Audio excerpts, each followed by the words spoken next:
Permutations, Part 2. You should be familiar with the general counting principle, permutations, and factorial notation.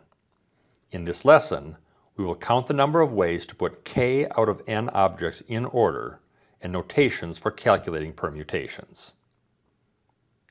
Suppose we wish to place only 3 out of 5 marbles in order. In how many ways can this be done? Here are a few of the possibilities. To count the possibilities, we break this task into 3 choices according to the general counting principle.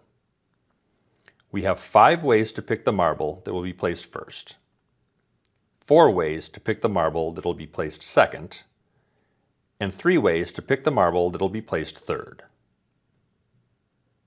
To calculate the total possibilities, we multiply according to the general counting principle.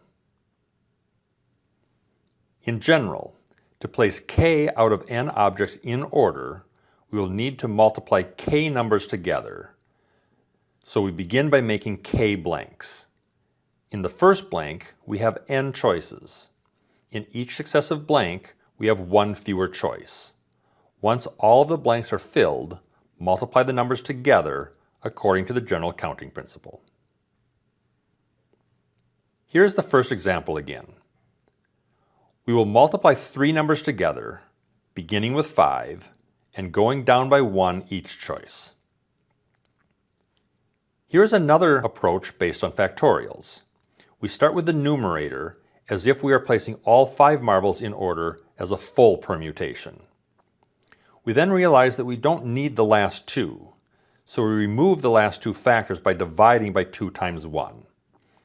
Note that there were 5 marbles to start, and we were asked to arrange 3 of the 5 in order, so the factorial that we divide by is the number of marbles left over, in this case 2.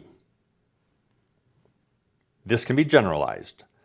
Begin by placing all n in order. This is the n factorial in the numerator. We placed k in order and need to remove the remaining n minus k from the calculation. Several different notations are used for permutations.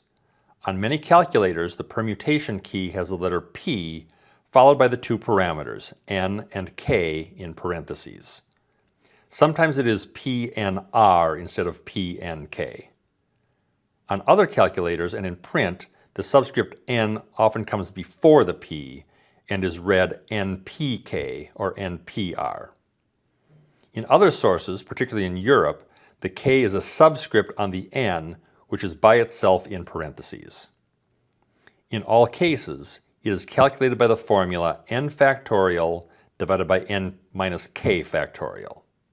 Again, recall that this is the same as writing k blanks, filling the blanks starting with n, and decreasing, then multiplying to get the final answer.